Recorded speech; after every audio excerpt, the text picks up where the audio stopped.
여러분 안녕하세요. 티보이트TV의 티보이트입니다. 저는 오늘 칸 국제영화제에서 황금종려상을 수상한 봉준호 감독의 기생충을 보고 왔습니다. 이 영화 관련해서 스포 없는 저만의 후기를 좀 남겨볼까 해요. 몇 가지 주제를 선정해서 이 영화에 대한 저만의 해석 지금부터 시작하겠습니다. 이 영화의 첫 번째 키워드는 바로 가족입니다. 가난함을 상징하는 송강호 가족, 부유함을 상징하는 이성균 가족, 그리고 정말 이상한 가족이죠. 가정부가 이끄는 가족이 있는데요. 저는 이 가정부가 이끄는 가족을 부자에게 빌붙어서 삶을 영위하는 중산층, 차상위 계층 이 정도의 가정으로 감독이 표현했다라고 생각을 했었어요. 그래서 좀 이런 계급을 통해서 가족을 통해서 이런 계급을 나눠서 사회적인 그런 문제들을 보여주는 게 굉장히 흥미로웠습니다. 물론 봉준호 감독은 예전에 설국열차의 그 열차 한 칸을 이용해 가지고 이런 계급 갈등과 이런 문제들을 소재로 영화를 만들었지만 이 영화는 굉장히 한국적인 소재잖아요. 그리고 우리들 역시 이런 부류의 사람들과 어디 송강호의 가족이 됐건 가정부의 가족이 됐건 어느 정도 속해 있는 거를 부정할 수는 없을 것 같아요. 그래서 이런 걸 보면서 우리가 이런 사회에 살고 있구나라는 그런 공감을 많이 할 수 있었던 영화인 것 같아요. 그래서 저는 이런 어떻게 보면 봉준호 감독이 봉태일이라고 부르죠. 근데 이런 계급 이런 그리고 각 가정의 그런 고충 그리고 그런 부자 가정과 가난한 가정의 커뮤니케이션이 다르다는 그런 거 냄새 이런 거를 통해서 저는 굉장히 흥미롭게 이 영화를 구성해 하고 굉장히 디테일하게 잘 포장을 했다라고 생각을 합니다. 그래서 이 첫 번째 키워드인 가족을 통해서 우리 사회의 계급 또 빈부격차를 통한 어떻게 우리 사회의 모순을 저는 되게 어둡게만 그리지 않고 조금 이렇게 밝고 재미있게도 그렸던 것 같아요. 근데 그게 어떻게 보면 재밌다라기보단 블랙 코미디죠. 상황은 되게 우스꽝스럽기도 하고 배우들의 행동도 우스꽝스럽긴 하지만 굉장히 그 안엔 처절함과 굉장한 숙연함이 있었던 것 같다라고 저는 개인적으로 생각하고 있습니다. 두 번째로 이 영화의 키워드는 변화입니다. 이 영화에서 송강호의 가족이 주인공인 이유가 바로 여기에 있는 것이죠. 이성균네 가족이나 가정부의 가족은 딱히 지금의 상황을 변화하고 싶어 하지 않습니다. 지금 이 삶을 영위하려고 하죠. 그러나 송강호의 가족은 필연적으로 어쩔 수 없이 집에 와이파이도 설치할 수 없는 그런 상황이고요. 외식을 할 수 없는 여유도 없습니다. 그렇기 때문에 그들은 변화해야만 했었던 거죠. 변화에 내몰린 것입니다. 그래서 그들은 학력 위조나 거짓말을 통해서 이 사회에 편입되게 됩니다. 처음에는 굉장히 적응을 잘했어요. 굉장히 잘 가르치고 여러 어떤 문제도 없었던 것처럼 보였습니다.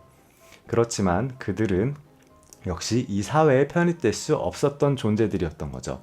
그건 어떠한 사건들을 통해서 이러한 부분들이 보여지는데요. 이 사건들을 해결하는 방식도 굉장히 흥미로웠습니다.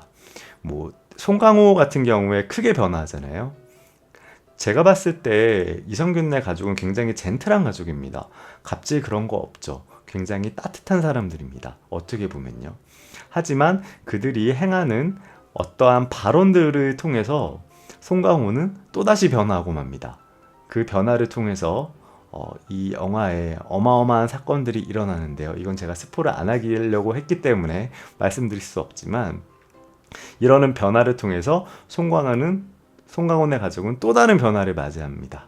이 영화의 원제가 데칼코마니였다고 하더라고요. 이 가정분의 가족도 예전에는 송강호의 가족처럼 살았던 걸로 저는 추측을 해요. 그러면서 어떤 풍파를 겪고 그러한 삶을 살 수밖에 없었다라는 설정을 감독은 이 영화에서 보여주고 있지 않았나. 그러니까 우리 같은 소시민들, 서민들이 변화하려고 하지만 그 변화가 처음엔 변화한 듯 보이지만 결국은 자기 자리로 돌아오고 거기에 순응해서 살 수밖에 없는 인간의 그런 뭐라 그래야 되죠? 그런 점을 그렸던 영화였던 것 같습니다. 마지막으로 이 영화의 키워드는 헛된 희망이라고 이야기하고 싶습니다. 최우식은 모든 상황이 종료된 후에 송강호의 존재를 이제 어렴풋이 인식을 하게 됩니다. 그래서 송강호가 존재하고 있다라는 걸 알고 그거에 관련돼서 희망을 품죠.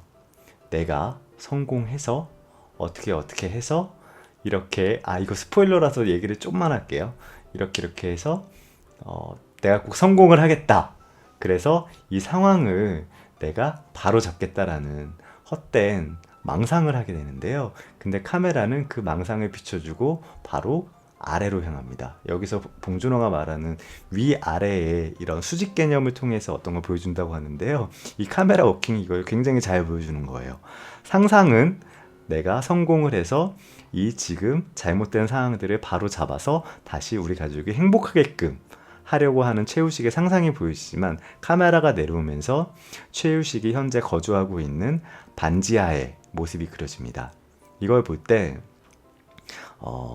이런 어떻게 보면 꼽등이 같은 삶이죠. 반지하에서 빛을 못 보고 벌레 같은 그리고 기생충 같은 삶을 사는 인간들이 헛된 상상이 아니라 우리 모두 희망을 갖고 있지만 그 희망에 다가가기는 굉장히 어려운 문제입니다. 그거는 확률적으로도 힘들죠. 뭐 개천에서 요새 용 안 난다고 하는데 그 정도로 사회가 어느 정도 고착화돼 있고 이런 밑바닥 인생은 이런 상상을 하지만 그 상상을 실행으로 옮기는 거는 굉장히 어려운 부분이잖아요. 그래서 저는 이런 소시민들의 상상 그리고 희망을 감독이 여지없이 뭉개는 걸 보고 뭐 혹자는 그렇게 생각할 수 있어요. 이거는 어떻게 보면 희망이다라고 얘기할 수 있지만 저는 헛된 희망이라고 봤거든요.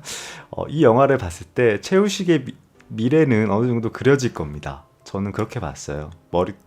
그랬기 때문에 저는 이런 희망에 관련된 감독의 어떻게 보면 굉장히 어두운 그런 해석 이것도 굉장히 흥미롭게 이 영화를 보게 되는 하나의 뭐 장치였던 것 같아요. 자, 기생충에 대한 저만의 평가. 이 영화는 계급사회에 대한 모순을 근원적인 질문을 통해서 관객들에게 생각을 하게끔 만드는 영화다라고 생각을 합니다.